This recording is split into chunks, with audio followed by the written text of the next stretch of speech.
Hola, muy buen día. Qué gusto encontrarnos otra vez. Esta es nuestra última sesión, la número 4 sobre diversidad y equidad educativa. A lo largo de nuestras tres primeras sesiones estuvimos reflexionando sobre cuál es el impacto que tienen estos conceptos en la educación. Vimos cómo están manejándose a nivel global y empezamos a aterrizar un poco las normativas que tenemos en nuestro país. Observamos que hay varias leyes vinculadas con estos conceptos y hoy vamos a ver cómo es la diversidad y equidad educativa en la nueva escuela mexicana. Sin duda alguna, este recorrido por la materia nos ha permitido ver que la diversidad es un elemento que siempre ha estado presente, pero que a veces no era considerado, y eso se llama exclusión. También observamos que cuando las diferencias entre nuestros alumnos eran muy notorias, existía la educación especial y la educación regular, y eso era segregación. Observamos también que para garantizar el reconocimiento a la diversidad y por lo tanto hacer una educación equitativa y comprensiva, es muy importante que conozcamos a nuestros alumnos. Y eso no quiere decir que los diagnostiquemos a todos, sino que sepamos cómo son, reconozcamos esa diversidad y trabajemos en ella. En esta materia vimos lo importante que es reflexionar siempre sobre qué estoy haciendo como docente y cómo puedo mejorar. Nos invita a pensar cómo poder incidir en nuestra práctica para integrar a todos nuestros alumnos por igual. Veamos entonces qué espera, además, muy específicamente, la nueva escuela mexicana implementada en nuestro país. Acuérdense que cuando nosotros hablamos de políticas educativas o de políticas en la educación. Cuando nosotros nos referimos a estos términos, habrá una diferencia importante entre aquello que está regulado de manera atemporal, que serían nuestras políticas de Estado, como es la educación laica, gratuita, obligatoria y de calidad, y por otro lado tendríamos cómo los gobiernos y cada una de las autoridades educativas o de gobierno municipal o estatal entienden y quieren la educación. Entonces, nuestras políticas, como lo hemos visto hasta ahora, toman como base el marco internacional y van bajando hasta llegar a lo que se espera como parte de nuestra intervención como profesores. Y lo fundamental aquí es hacer este análisis para poder corresponder con lo que se espera de nosotros en nuestra labor. Iniciemos entonces hablando en esta sesión de cuáles son los enfoques teóricos que la nueva escuela mexicana adoptó para abordar su propio modelo de atención a la diversidad y garantizar la equidad en la educación. Primero vamos a tener el enfoque de la teoría crítica. Por supuesto que aquí empezamos a observar cómo el enfoque transmisivo quedó atrás hace mucho y la carga conceptual en contenidos se disminuyó y se amplía mucho más la identificación de condiciones sociales, económicas, políticas y culturales. Hemos realizado entonces, como parte de la nueva escuela mexicana, el trabajo por comunidades y por proyectos. Y estos proyectos idóneamente están enmarcados en el contexto de nuestros alumnos y le permiten identificar cuáles son los actos, hábitos, costumbres y tradiciones de la comunidad en la que él se encuentra inserto, y eso es el campo social. Casi siempre estos proyectos van a tener un análisis del impacto económico que tiene la actividad que estamos estudiando, cómo se moviliza, cuántas personas trabajan en ello, cómo se desplazan. Tiene también un vínculo político y este vínculo político no es otra cosa sino la participación democrática. Por eso nosotros tenemos comunidades de aprendizaje en donde todos los alumnos tienen la posibilidad de participar y tomar decisiones. Fíjense qué interesante, cuando nosotros empezamos a entender por qué se trabaja por proyectos, aquí observamos entonces que se busca un rescate cultural. Y ese rescate cultural tiene un fundamento muy interesante en esta teoría crítica. Y parte entonces de que nosotros solo vamos a poder hacer este análisis si logramos que nuestros alumnos analicen estas cuatro condiciones en todos los ejercicios importantes que hagan. ¿Para qué tendríamos nosotros que utilizar la teoría crítica en educación? Por supuesto que tiene un interés en el que podamos garantizar que se evita la opresión, la dominación y la alienación en la sociedad moderna. ¿Cómo vamos a evitar la opresión? Primero vamos a ver que se está buscando garantizar la accesibilidad universal en todos los niveles. Después la parte de la dominación, no hay distingos en estos apoyos.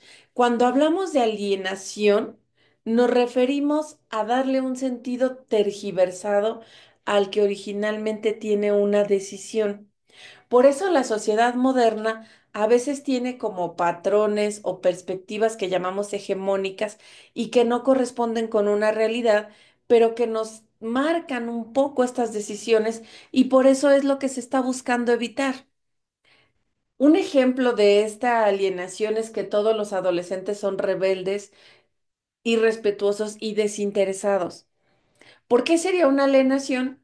Porque puede haber casos típicos o críticos que sí lo sean, pero el grueso de los adolescentes no lo es, y sin embargo casi siempre pensamos que la adolescencia es una etapa conflictiva. Ese sería un ejemplo. Todo lo que entonces está buscando la teoría crítica es cuestionarnos, preguntarnos para qué tomamos una decisión y hacernos estas preguntas en el marco de la colaboración. Esta sería la primera teoría que busca enfatizar la nueva escuela mexicana y por eso trabajamos en comunidades y por proyectos. Otro punto fundamental que también nos va a sonar muy conocido es la socioformación del doctor Tobón. Por supuesto que hemos visto una participación muy importante de este académico en la configuración de muchas estrategias que tiene nuestro país en torno a la educación. La socioformación, entonces, tiene algo que nosotros vamos a ver derivado de las tendencias y corrientes pedagógicas. Nosotros tendríamos prácticamente tres grandes tendencias. La primera es la naturalista, perdón, que es donde la educación concurre en un espacio determinado y tiene fines asociados con el individuo y la producción. No quiere decir con esto que esté dada hacia el mercantilismo, pero sí a que las personas después de la educación puedan formar parte activa de la sociedad en la que están inmersos. La segunda sería la social, en donde dice que la escuela es y sirve para la sociedad y todo lo que ocurre en la escuela debiera estar vinculado con lo que la sociedad necesita. Y observamos entonces aquí un poco que de lo que se trata es que lo que enseña la escuela sirva para la vida, pero en un sentido estricto. Sirve para la vida en esa sociedad y no necesariamente en todas. El tercero es el trascendental. Hay muy pocos autores que hablan sobre este enfoque porque tiene visión como un poco más utópica de sacar de cada quien lo más que se puede.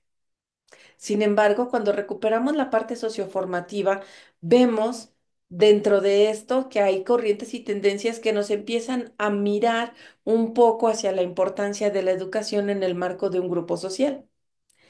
Sergio Tobón nos propone, uno, formar personas que contribuyan al desarrollo humano y social. Y observen entonces cómo no se trata solamente de garantizar la productividad, sino de favorecer que haya un desarrollo social. Acuérdense que hay un binomio indisoluble que es seguridad y desarrollo, y entonces, entre más desarrollo haya en una nación, habrá más seguridad también. Y por supuesto que el desarrollo nos va a conducir a mejores posibilidades o alternativas en nuestra vida. El segundo punto de la socioformación son las competencias integrales. Y aquí lo que nos van a ofrecer es qué es lo que estamos enseñando y cómo esto que estamos enseñando puede aplicarse en varios contextos y no solo en uno. Por eso nuestras materias siguen teniendo un enfoque transversal, están ligadas una con otra y no buscan solamente que se adquieran contenidos, sino que estos puedan utilizarse para la vida. Y el tercer punto y muy importante es variabilidad entre estudiantes.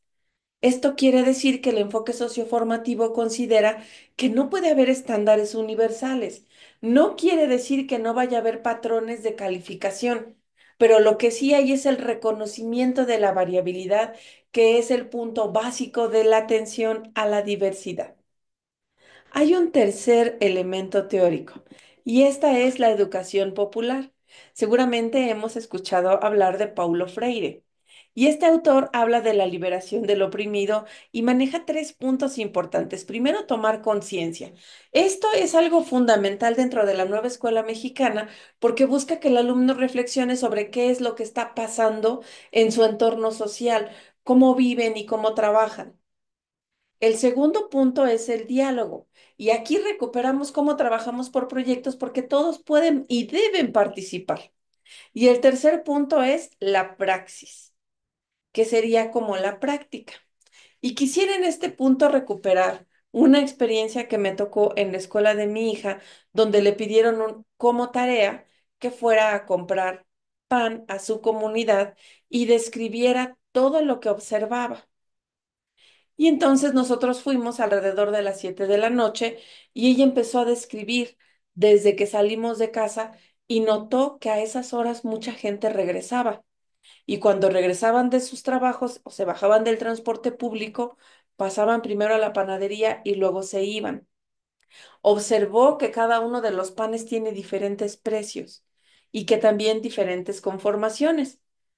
Vio que las personas entraban a comprar pan para toda una familia y no para ellos solos, a diferencia de lo que ocurría a veces en una tiendita. Notó también que en la panadería se producía el mismo pan y que tenían procesos diferentes porque había una variedad muy grande de panes. Y cuando se preguntó sobre el nombre de la panadería, se dio cuenta que no lo tenía, así es que tuvo que preguntarle a quien estaba vendiendo cómo se llamaba ese lugar. ¿Qué fue lo que recuperamos de esta primera experiencia en un proceso de reflexión? Que las personas trabajan lejos de su comunidad, que hay diferentes modos de producción y que hay muchos empleos también, algunos que pueden desarrollarse en su comunidad y otros que van a ser fuera de ella, que casi todas las personas en una familia tienen diferentes responsabilidades y que cada cosa que nosotros hacemos tiene un proceso distintivo. Por supuesto que no sería igual si nosotros llevamos el pan a la mesa y el alumno simplemente lo come, porque entonces no va a notar todas las implicaciones que tiene este proceso. Y en su segunda etapa tuvo que ir a entrevistar al panadero. ¿Cuál es el pan que más vende? ¿Por qué es panadero? ¿Cuánto tiempo tiene haciendo esto y qué experiencia importante le puede contar? Resulta relevante cómo ellos construyen sus propias preguntas a partir de lo que han visto y empiezan a detectar vacíos o áreas de oportunidad en un campo de conocimiento. Si se dan cuenta, entonces, pareciera que hay proyectos que pueden ser muy sencillos, pero los procesos de reflexión que ocurren con nuestros alumnos son amplios e interesantes. Y por eso la nueva escuela mexicana busca entender la diversidad en la praxis y que esto a su vez nos lleve a un diálogo en el salón que lleve a una concienciación diferente. Este es solamente un ejemplo de una parte pequeñita de un proyecto, pero me quedó grabado porque tuvimos la oportunidad de conversar en el camino de ida y de vuelta sobre nuestras percepciones ante el hecho de comprar pan desde una perspectiva analítica. No quiere decir que sea la única ni la mejor, pero por supuesto que ustedes tendrán muchos más ejemplos. Una vez que hemos visto estos tres componentes teóricos que nos permiten explicar la nueva escuela mexicana, ahora vamos a ver que la inclusión educativa en nuestro país en la actualidad, a partir de este modelo pedagógico y educativo, tiene tres aristas fundamentales. La primera es que busca garantizar el derecho humano de la educación universal. ¿Se acuerdan que habíamos platicado ya de los objetivos de desarrollo sostenible y cómo estos nos permiten entender que todos los seres humanos deben tener acceso a la educación? Pues aquí tenemos un punto importante, el acceso a la educación universal. El segundo punto es, ya que hay un acceso a la educación universal, este debe darse en igualdad de condiciones. Y esto no quiere decir que vamos a perpetuar las diferencias, sino que vamos a buscar formas en las cuales, a través de la educación, todos puedan acceder a las mismas posibilidades de ingreso, continuidad y egreso. Y el tercer punto será en beneficio de toda la comunidad educativa. ¿Qué quiere decir esto?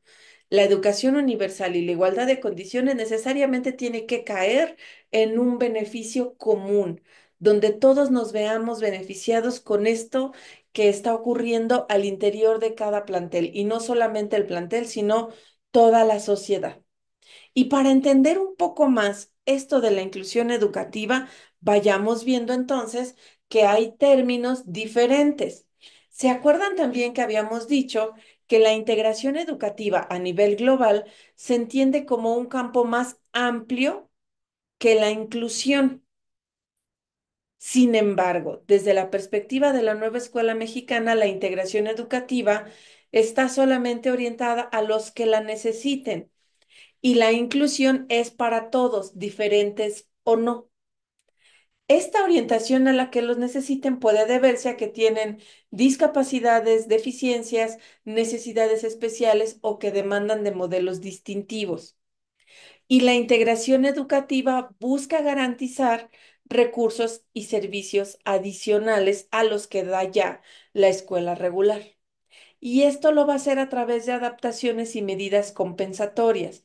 Observemos entonces que para nuestro país la integración educativa y la inclusión educativa son dos conceptos que se encuentran vinculados y presentes en un solo momento, porque tienen una diferencia de perspectiva muy marcada.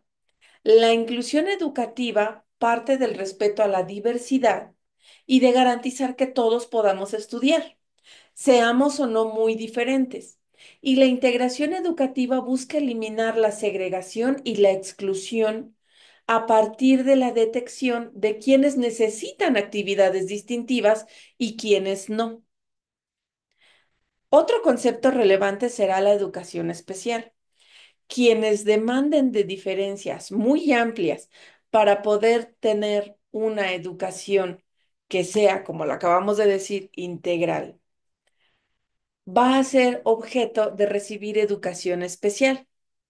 ¿Esto qué implica? Primero, diferentes servicios. Nosotros sabemos que hay un esquema como paralelo para la educación especial, que puede ser una escuela que especialmente se dedique a atender alumnos cuyos atributos no les permiten estar en una escuela regular, que serían, por ejemplo, los centros de atención múltiple.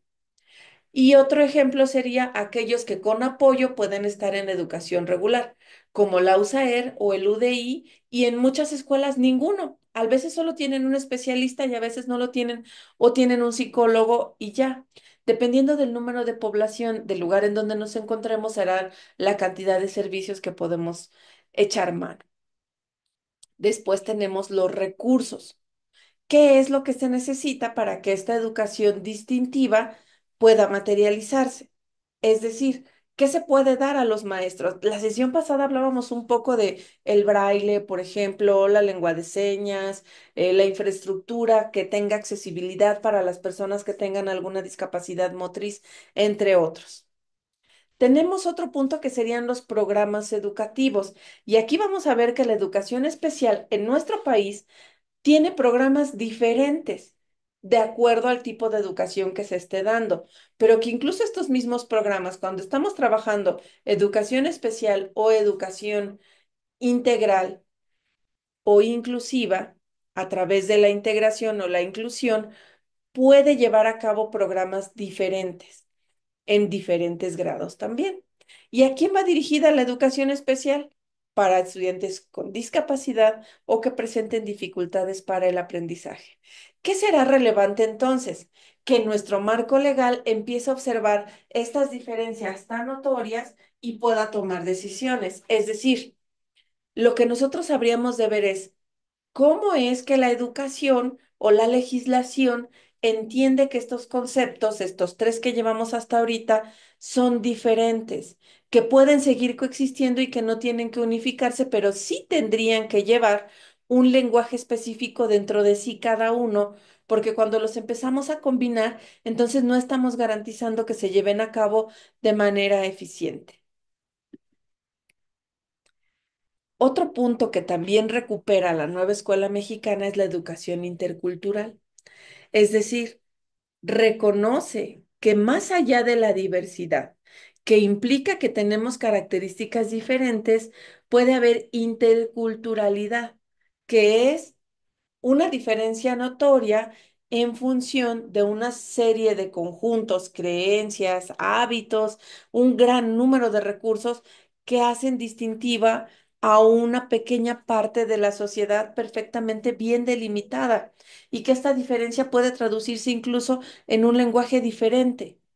Y para la educación intercultural lo que busca es respetar la cultura. Fíjense que hubo momentos en los cuales esta educación intercultural no existía y el alumno que tenía una lengua materna diferente a la nuestra tenía que adaptarse y la escuela buscaba que dejara de utilizar su lengua materna y tuviera la lengua hegemónica o dominante en esa comunidad. Y hoy pues ya nos dimos cuenta de que esto no es idóneo. Por eso habla de tres puntos. Número uno es el diálogo. Número dos es el respeto a esa diversidad intercultural y el número tres es el respeto mutuo, es decir, cómo podemos coexistir sin lacerar o sin tratar de eliminar algunos de los componentes de las otras culturas o de estas diferencias culturales. Como pueden ver, entonces nuestra tarea es titánica, es enorme. Primero, distinguir estos tipos de educación. Recuperemos un poco. Inclusión, educación inclusiva, integración educativa, educación especial y educación intercultural. Estos cuatro puntos ya nos empiezan a decir que la educación es diversa y que esta diversidad se debe reflejar en todos los ámbitos de nuestra escuela. Y entonces, la nueva escuela mexicana, hablando ya de la inclusión, parte de cuatro puntos fundamentales. El primero es que la educación es un derecho humano fundamental, igual que la vida, y que nuestro país va a ser el que oriente todas las decisiones en materia educativa. El segundo punto en torno a la inclusión es que es un proceso continuo y dinámico. Es decir, no basta con que al principio del ciclo escolar aceptemos a todos los alumnos que quieran entrar. Desde el primer día del ciclo escolar hasta después del último, tendríamos que estar llevando a cabo actividades para garantizar la inclusión. Y además es dinámico, porque no hay manera de establecer patrones que nos digan qué tengo que hacer para lograrla, porque esto va a depender del diagnóstico oportuno que nosotros hagamos. El tercer punto es que en la nueva escuela mexicana hay un compromiso colectivo y compartido, es decir, no es solo responsabilidad del docente frente a grupo, ni es una decisión exclusiva de la autoridad académica. Toda la comunidad debe conocer y reconocer las diferencias entre estos términos para poder garantizarla. Por eso dice compromiso colectivo, es decir, docentes, directivos, autoridades, personal de apoyo, alumnos, padres de familia y el resto de la comunidad. Esto nos lleva al cuatro punto. La inclusión en la educación primero es un desafío ético. ¿Qué es el deber ser en materia de educación en la diversidad y la equidad? El segundo es un compromiso político y entendamos la política como el estudio de los gobiernos, cómo nuestro propio país puede o no favorecer esta inclusión educativa. Y el último es un desafío pedagógico y quizás ese es el que nos va a mostrar mayor resistencia porque nos obliga a cambiar nuestra forma de intervenir en el aula. Claro que cuando nosotros encontramos ya una receta que nos sirve, no quisiéramos soltarla, pero lo que nos han enseñado estas tres sesiones previas es el compromiso pedagógico es diversificar la forma en la que nosotros participamos en el aula. ¿Cuál es entonces la visión de la inclusión? La primera es una visión crítica. ¿Por qué incluir? ¿Para qué incluir? ¿A quiénes incluir? Luego es una visión holística. El impacto que tiene la discriminación, la segregación y la exclusión no solamente se vive en las escuelas, se difumina y toca también la sociedad, porque lo que nosotros hacemos, no hacemos o dejamos de hacer para las otras personas necesariamente impacta en el contexto en el que se encuentra. Acuérdense lo que nos dice la socioformación. Es transformadora también. ¿Y por qué va a ser transformadora? Porque busca que todo lo que nosotros hacemos con nuestros alumnos nos lleve a mejorar. a proponer y a cambiar. La nueva escuela mexicana será también participativa. Lo acabamos de decir. No es solamente el docente con el alumno y la familia del alumno, son todos los que estamos en la escuela los que debemos saber qué queremos hacer y por qué hacerlo. Y el último punto que nos ofrece esta visión de la inclusión es la colaboración, y este es el que nosotros tenemos un poco más abandonado y en el que tendríamos que centrarnos más. ¿Cómo puedo hacer para que toda mi comunidad participe y comprenda la importancia de la diversidad en materia educativa? Pues bien, vamos a empezar a ver cuáles son nuestras tareas. Todos estos son tipos de inclusión y todos ellos coexisten al mismo tiempo. Y aunque aquí los estamos observando divididos entre sí, no quiere decir que solo uno de estos pueda estar dentro de un alumno. Puede haber más de uno o ninguno. Y tampoco se van a manejar de manera aislada, todos ellos van a estar interactuando. La primera es la socioeconómica, que no haya motivos de exclusión porque tenemos ingresos diferentes o porque nuestras comunidades son distintas. Las zonas urbanas y las zonas rurales, todas deben tener la misma posibilidad de acceder a la escuela. Y no importa cuál es su condición económica, todos deben poder estudiar. Aquí empezamos a ver un poco el sentido que tienen las becas universales. Segundo tipo de inclusión cultural y lingüística. No importa qué tan diferentes somos en los actos, hábitos, costumbres, tradiciones y creencias. Tampoco importa si no hablamos la misma lengua. La inclusión nos dice que estos dos elementos se van a respetar en mi participación dentro del aula. Otro tipo de inclusiones con discapacidades, y aquí es donde va a entrar la integración, hasta donde se puede. Otro tipo de inclusión es la de género. La forma en la que un alumno se perciba no debe ser condicionante de la posibilidad de acceder a la educación. Pareciera que no es necesario, pero tendríamos que hablar de los pueblos originarios también. La inclusión implica que ellos deben tener accesibilidad a la educación, pero sin que ésta tenga un impacto cultural negativo y que favorezca, si ellos así lo quieren, su continuidad. La inclusión de grupos migrantes. Estoy segura que habrá zonas de nuestro país donde esto sea una realidad cada vez más grande. Los migrantes regulares o irregulares, por supuesto que en su paso por México, si va a durar mucho tiempo, pueden considerar la posibilidad de estudiar. Cómo la escuela garantiza que los grupos migrantes puedan, si así lo deciden, ingresar a un plantel educativo. Otro tipo de inclusión sería la diversidad sexual. Como nosotros sabemos, hay una clasificación actual sobre este tema y entonces lo que tendremos que estudiar es cómo evitar que esta diversidad sexual tenga consecuencias de segregación, discriminación o deserción. Y el último punto de inclusión, resulta de los más actuales, no porque la tecnología sea reciente, sino porque no se había considerado de manera tan importante.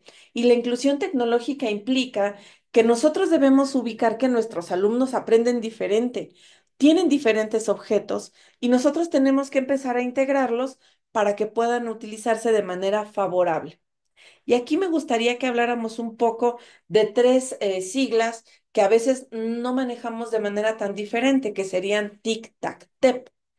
TIC son tecnologías para la información y la comunicación. Son genéricas, todas las tenemos y todas las usamos. Nuestras redes sociales, un periódico virtual, todo lo que nosotros tenemos es tecnología de información y comunicación cuando nos permite transmitir algo.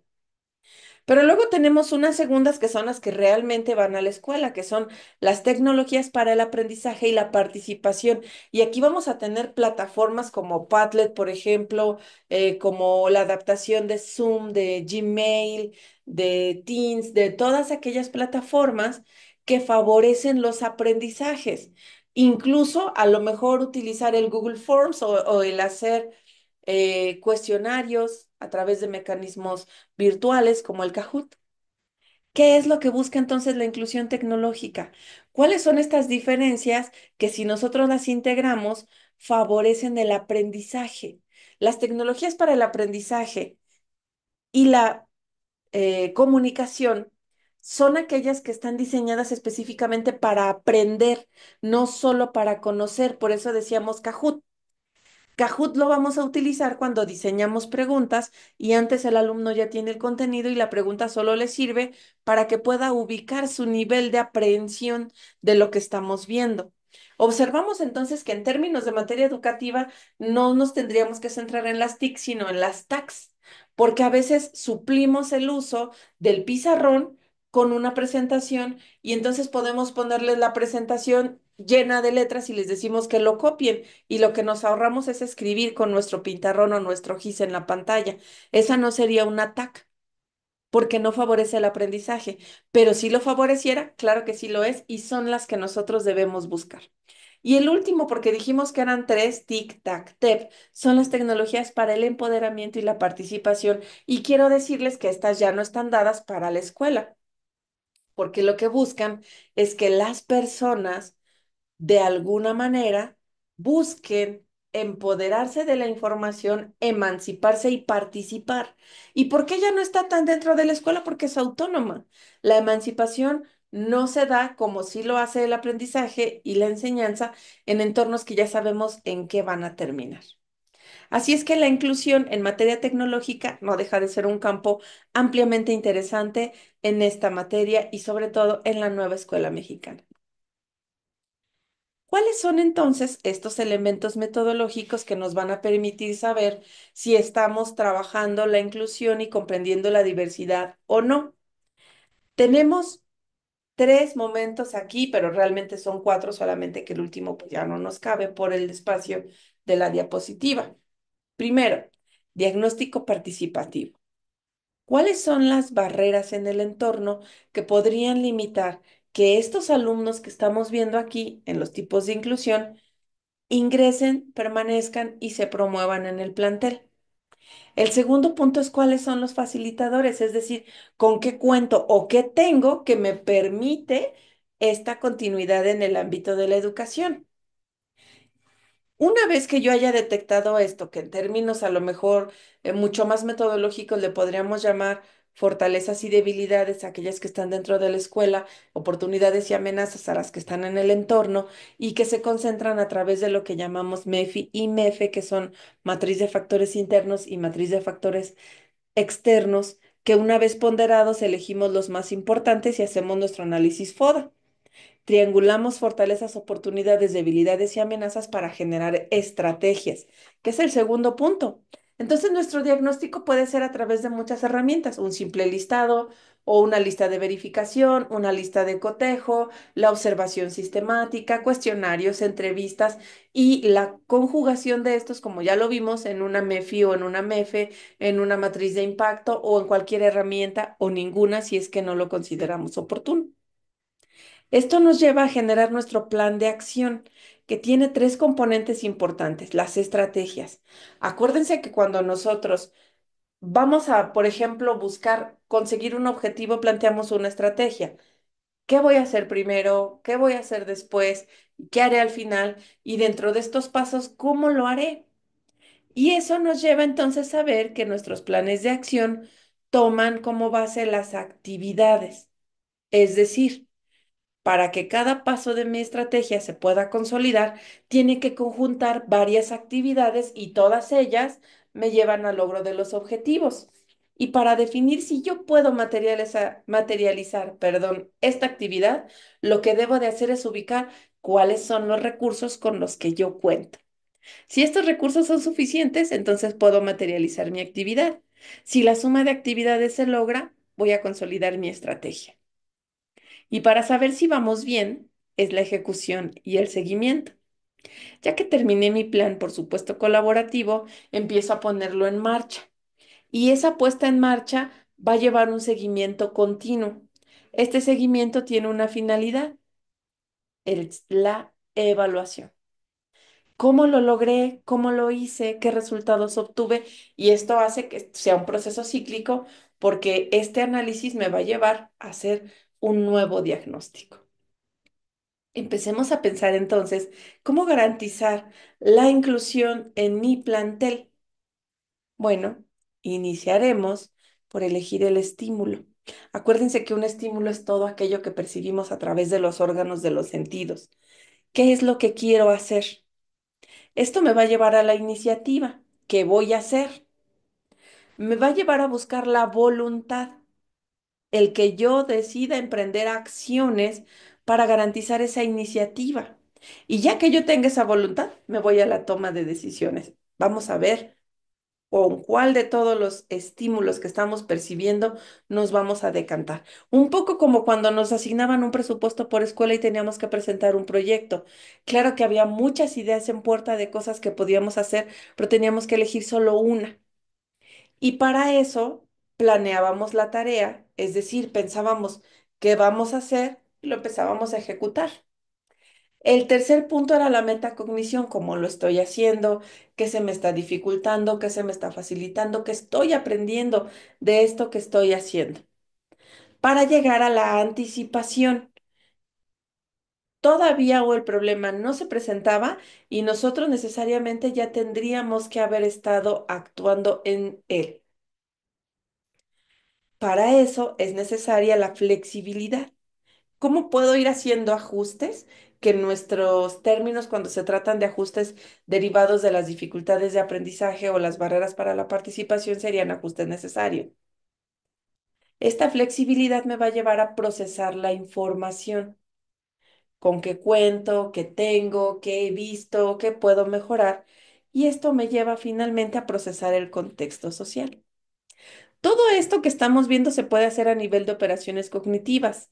Si bien estamos hablando de ejecutar, nosotros podemos ir pensando qué va a pasar, anticipando, siendo flexibles, previendo lo que llamamos también escenarios. ¿Cuáles son los escenarios que vamos a tener? Cuando yo hago mi diagnóstico, entonces proyecto. ¿Qué es lo que voy a obtener? El escenario tendencial es lo que pasaría si yo sigo como voy, sin hacer grandes cambios. El escenario catastrófico es si esas cosas que están perjudicando se acrecentan y entonces nos va a ir un poco más mal. Luego tendríamos el escenario utópico, que es si todas las cosas que tenemos como oportunidades o fortalezas se ponen en marcha, ¿cómo podríamos mejorar?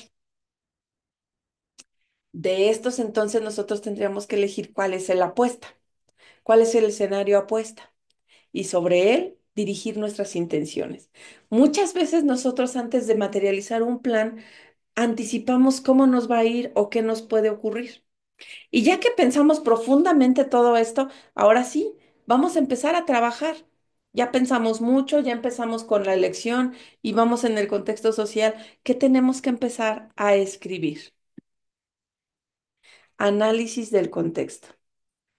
¿Cómo me encuentro en la actualidad?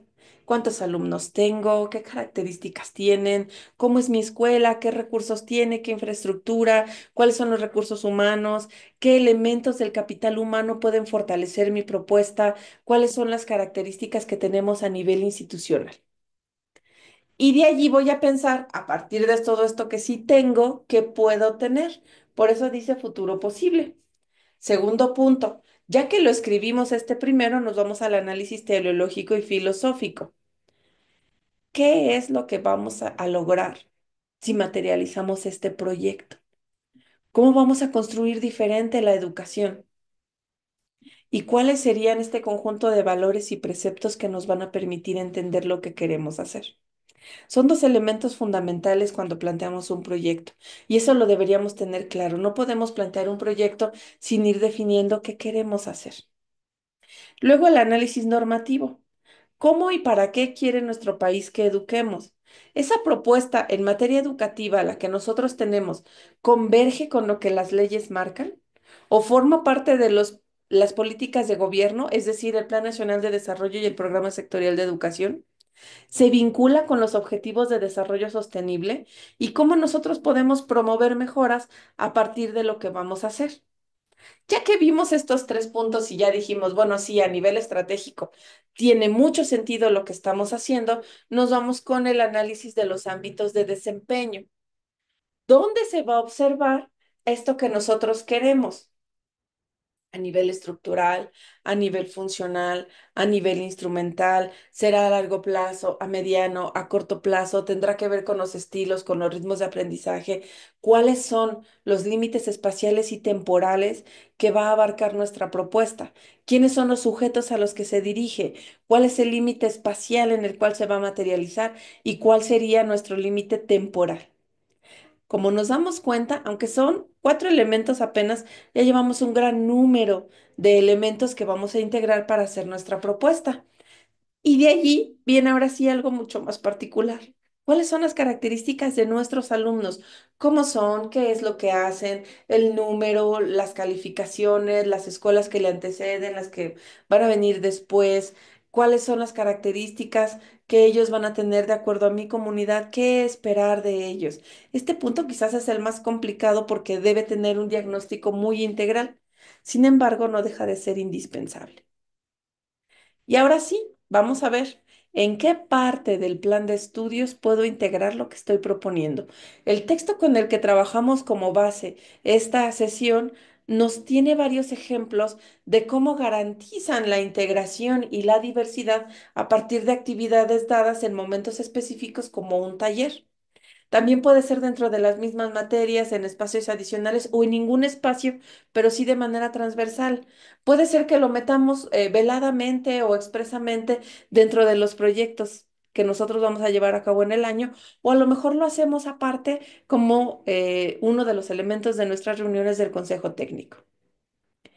Y ya que sabemos en dónde lo vamos a insertar, ahora sí viene la parte más fina quizás.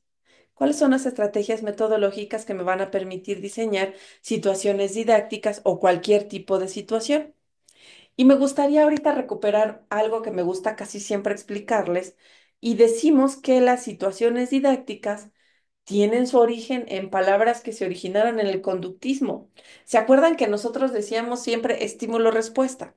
Un estímulo es todo lo que es percibido por los órganos de los sentidos y lleva una respuesta, algo que hace la persona que recibe el estímulo. Evolucionamos y nos dimos cuenta que este estímulo siempre está allí, pero para que sea percibido nosotros necesitamos atenderlo. Y la atención es concentrarnos en decodificar toda la información de ese estímulo. Pero en educación, lo que nosotros vimos es que rara vez ocupamos solo un estímulo. Es decir, no solo es ver, no solo es oír, no solo es hablar. A veces es todo al mismo tiempo. Es moverse, es tocar, es sentir, es oler.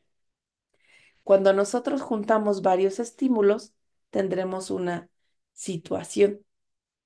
Por eso una situación didáctica es un conjunto de estímulos deliberadamente elegidos. Y entonces no hay una respuesta, hay un acto, que es un conjunto de respuestas. Entonces, si nosotros ponemos un solo estímulo, que es el visual, y le decimos que copie, observa hacia el pizarrón y empieza a escribir. Ahí hay un estímulo y una respuesta, en términos estrictos, aunque no privativos. Pero cuando nosotros decimos una situación, es decir, estamos pidiendo que apunten mientras estamos explicando otras cosas, agregamos dibujos, otro tipo de acciones, estamos ante una situación y la respuesta será mucho más enriquecedora. Y ya que pensamos en todo esto, lo que sigue son cuáles van a ser los mecanismos y las políticas de evaluación para esas estrategias metodológicas que yo ya decidí. Y de preferencia que estos sean colectivos y también participativos. Es una tarea muy difícil, pero no por eso será imposible.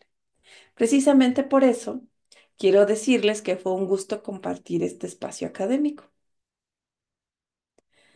Para nosotros, la diversidad y la equidad en materia de educación es un concepto muy amplio que vale la pena analizar a profundidad. Me encantaría saber qué fue lo que más nos llevó a reflexionar esta sesión que hemos trabajado y todas las que le han antecedido.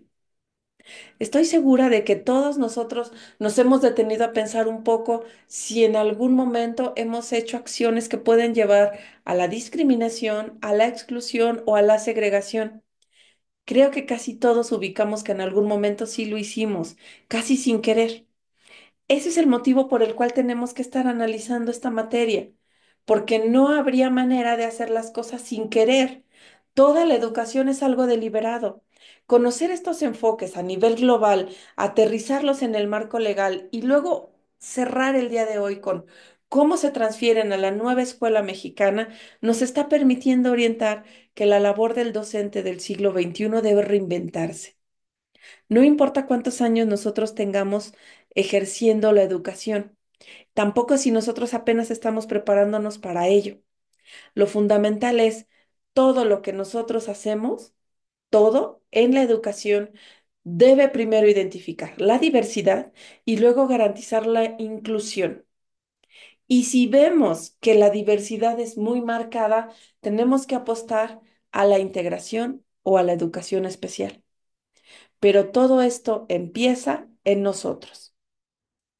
La primera barrera y la más importante que tenemos que vencer es la percepción de que no es bueno que los alumnos diferentes estén en el plantel o de que si yo no tengo un alumno con diferencias marcadas, entonces todos son iguales y puedo aplicar año con año la misma técnica para ver el mismo tema.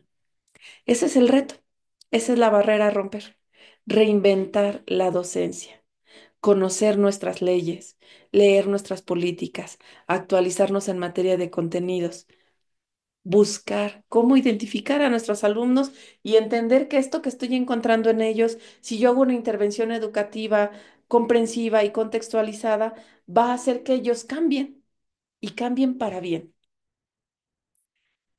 Es un gran reto la educación. Es una de las profesiones más complejas y más complicadas también, y a veces pareciera que nos piden mucho más de lo que debemos hacer, pero su labor, esa que ustedes hacen todos los días, trasciende a la posteridad. La maestra Margarita en algún momento platicaba sobre cuál es la intención. Ella hizo un estudio muy interesante, Margarita Olvera Cerecedo, en torno a cómo integrar en educación regular. Y después de tantos esfuerzos de estudiar durante mucho tiempo, ella concluyó con que hay que caminar al horizonte. Lo recuperó de un texto, de un libro, donde se preguntan, ¿para qué caminamos al horizonte? Si eso es utópico, pues es porque nos permite avanzar.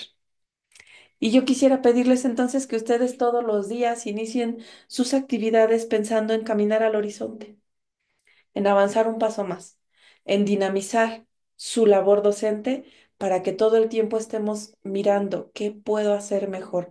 Claro que ustedes ya son excelentes profesores, lo son porque están estudiando un posgrado y eso quiere decir que se están actualizando, que están interesados en su labor educativa. Pero esta materia nos está diciendo cómo puedo hacerlo todavía mejor. Siempre es un gusto encontrarme con ustedes, aunque sean estas modalidades asíncronas. Ojalá que algún día podamos intercambiar de manera presencial nuestra perspectiva sobre la educación. Espero que esta materia haya sido de su agrado. Un gusto para mí colaborar con el doctor Francisco Javier Herrera y nos vemos en otra materia. Ojalá que así sea. Les reitero, fue un gusto para mí compartir este espacio académico. Soy la doctora Alejandra Bernal Hernández y les deseo exitosas jornadas académicas. Hasta luego.